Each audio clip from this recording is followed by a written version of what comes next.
Hello guys, I am Zuhaib Arshad and welcome to another case study. आप लोगों ने movies में तो ऐसे लोग देखे होंगे जो दूसरे इंसानों को खाते हैं, लेकिन क्या आपने रियल लाइफ में भी ऐसे कोई इंसान देखा है? जी हाँ, ये कहानी है एक ऐसे शख्स की जो एज अ मील इंसानों को खाया करता था। He did all that kind of things just to seek some knowledge. उसके ख्याल में इंसानों को खाने से उसको नॉलेज मिलता था। अब इसके पीछे यही वजह थी या इसके पीछे कोई और वजह भी छुपी हुई थी? आइए जानते हैं आज के इस केस। जी हाँ, आज की कहानी है राजा कुलंदर की। तो चलें शुरू करते हैं।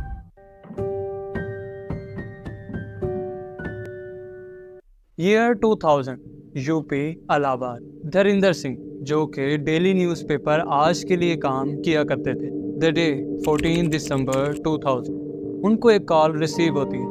एक शख्स कहता है कि जल्दी से आएं, यहाँ पर एक बहुत ही इंटरेस्टिंग न्यूज़ मौजूद है। वो उस न्यूज़ को कवर करने के लिए जाते हैं, लेकिन उसके बाद वापस नहीं आते। अब शाम हो जाती है और उनकी वाइफ काफ़ी ज़्यादा परेशान होती है कि धरिंदर सिंह अभी तक घर क्यों नहीं आए। अब कुछ ही देर बाद उनकी वाइफ उनके ऑफिस में कॉल करती है कि क्या वजह है कि अभी तक मेरे हस्बैंड घर क्यों नहीं पहुंचे। उनके ऑफिस वालों ने कहा कि धरिंदर सिंह किसी न्यूज़ को कवर करने के लिए आउट ऑफ सिटी चले गए होंगे। आप टेंशन न लें, वो सुबह तक वापस आ जाएंगे। लेकिन किसी को क्या पता था कि किस्मत को तो कुछ और ही मंजूर था।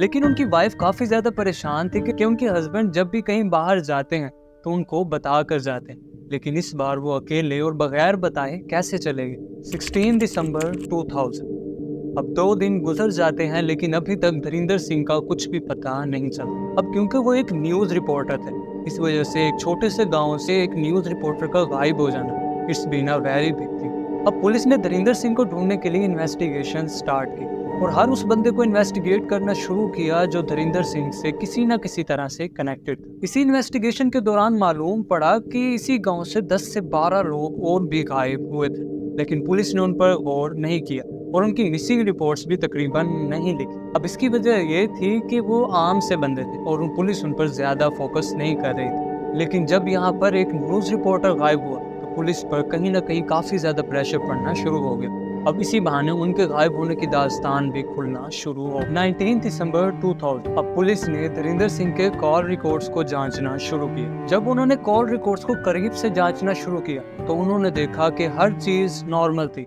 सिवाय एक चीज के। अब एक सस्पिशियस बात यह थी कि धरिंदर सिंह ने रात को 1 बजे एक नंबर पर कॉल की थी और कुछ ही देर के बाद उसी नंबर से धरिंदर सिंह को एक कॉल रिसीव भी होती। अब इस नंबर का पता चलाया गया और अब इस केस में एक नए चेहरे ने एंट्री ली and that was Phoolan Devi. अब पुलिस फौरन से फूलन देवी के घर पहुंची और उससे पूछा कि आपने रात को किससे और क्या बात की। अब फूलन देवी ने जब पुलिस की ये बात सुनी तो उसने फौरन से इनकार कर दिया और कहा कि मैंने तो रात को किसी से बात नहीं की। उन्होंने कहा रात को मेरे पास फोन नहीं था। बेसिकली रात को फोन मेरे हस्बैंड के पास होता है और आप मेरे हस्बैंड से पूछ लें क्या उन्होंने रात को किसी को कॉल की थी या नहीं। अब उसके हस्बैंड ने बताया कि हाँ, रात को फोन उसी के पास था और उसने रात को तकरीबन 1 बजे के करीब एक शख्स को कॉल की थी और उस शख्स का नाम धरिंदर सिंह।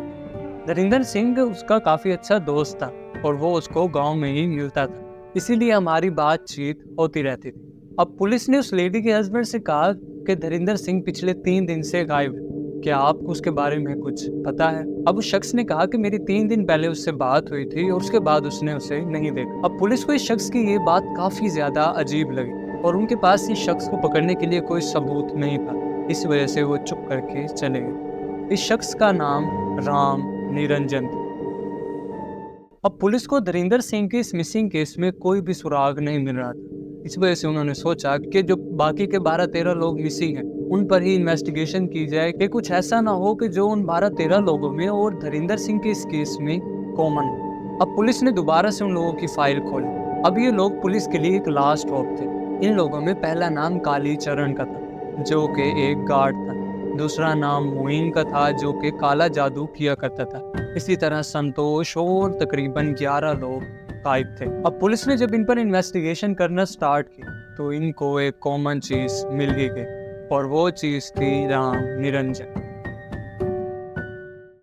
अब पुलिस घूम फिर कर उसी एक बंदे पर आ खड़ी थी अब पुलिस बिना किसी सबूत के राम निरंजन को नहीं पकड़ सकती। अब पुलिस ने राम निरंजन की कुंडली निकालना शुरू की। अब जब इन्वेस्टिगेशन की गई तो मालूम पड़ा कि राम निरंजन ने अपना नाम गलत बताया था। उसका नाम राम निरंजन नहीं बल्कि राजा कुलंदर था। राजा कुलंदर एक गरीब आदमी था जो एक सरकारी दफ्तर में एज अ ड्राइवर काम किया करता था। लेकिन हैरानी की बात यह थी कि उस ड्राइवर के पास भी एक अच्छी खासी गाड़ी मौजूद थी।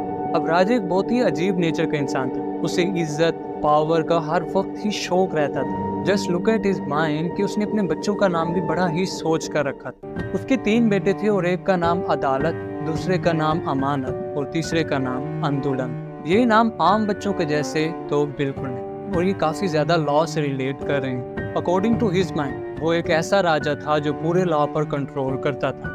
अब पुलिस को मालूम हो चुका था कि जो कुछ भी इस केस के बारे में मालूम पड़ेगा। अब पुलिस ने राजा को अरेस्ट कर लिया और अब उससे इन्वेस्टिगेशन स्टार्ट की गई। शुरू में तो राजा कुछ नहीं बता रहा था, लेकिन पुलिस ने जब उससे अपने तरीके से पूछा तो राजा का बिहेवियर थोड़ा चेंज होना शुरू हो गया। अब राजा ने पुलिस को बताया कि मैं आपको सब कुछ बताऊंगा, लेकिन जिन सवालात के जवाब आप मुझसे पूछ रहे हैं वो सब आपको मेरे फार्म हाउस में मिलेंगे।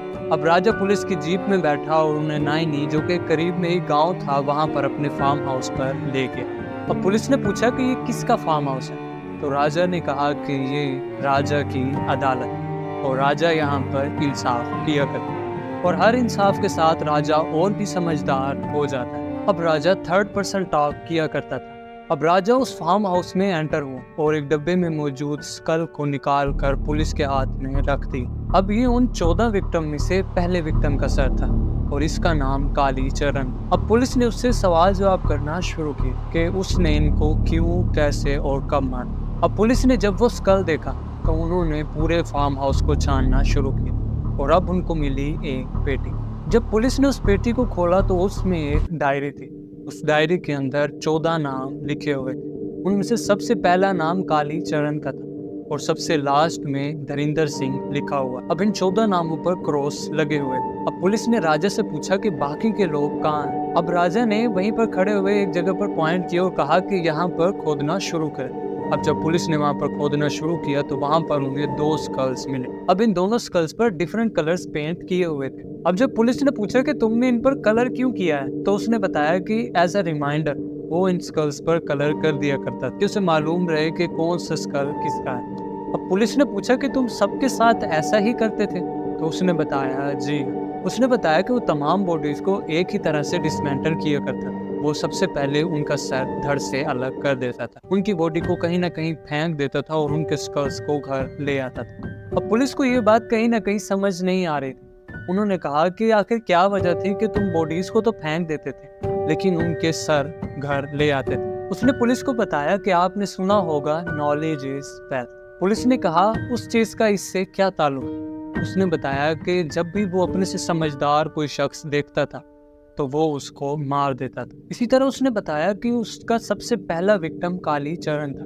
काली चरण उससे काफी ज्यादा समझदार था और इससे उसको बहुत ज्यादा जेलसी होती थी। एक दिन वो उसको अपने फार्म हाउस पर ले आया और उसका गला दबाकर उसे मार दिया। उसने उसके सर को बॉडी से अलग कर दिया और पहली बार उसके सर का सूप बनाकर पिया। उसने पुलिस को बताया कि जब उसने उसका सूप पिया तो उसका दिमाग पहले से काफी ज्यादा तेज काम करने लगा। उसने बताया कि वो इसी तरह से लोगों को मार देता था और फिर उनके ब्रेन्स को या तो कच्चा खा जाता था या तो पका कर उनको खाया करता था। अब पुलिस ने उससे पूछा कि धरिंदर सिंह कहाँ है, जहाँ से स्टोरी की शुरुआत हुई थी। अब राजा ने बताया कि क्योंकि वो न्यूज़पेपर में काम करता था और वो मेरे बारे में सब कुछ जान चुका था कि मैं किस तरह से लोगों को मारता हूँ और फार्म हाउस पे लेकर आता हूँ। अब धरिंदर ने राजा को धमकी दी थी कि वो उसके तमाम करतूतों को न्यूज़पेपर में लिख दे। इसी वजह से मैंने उसको एक दिन अपने फार्म हाउस पर बुलाया और वहीं पर उसको मार दिया। राजा ने धरिंदर का सर को काटा और उसको प्लास्टिक बैग में डालकर एक नदी में फेंक दिया और उसकी बॉडी को भी साथ ही जंगल में फेंक दिया। अब 2001 में ये खबर न्यूज़ पर फैल गई और सब न्यूज़ चैनल इस खबर को इस तरह फैला रहे थे कि आदमी को खाने वाला आदमी मिल चुका है। अब ये केस कोर्ट में तकरीबन 11 सालों तक चला और 2012 में राजा को उम्र कैद की सजा सुनाई। आज तक हमने कहानियों में तो सुना था कि लोग लोगों को खाते हैं, लेकिन ऐसा रियल लाइफ में भी होता है कभी भी नहीं सुना। उम्मीद है हमारी आज की ये एफर्ट आपको पसंद आई हो। अगर पसंद आई हो तो हमें लाइक और शेयर करना ना भूलिए। और साथ ही हमारा एम है कि हमने 100K को टच करना है। हमें सब्सक्राइब करना ना भूलिए। हम मिलते हैं एक नई वीडियो के साथ, तब तक के लिए अल्लाह हाफ़िज़।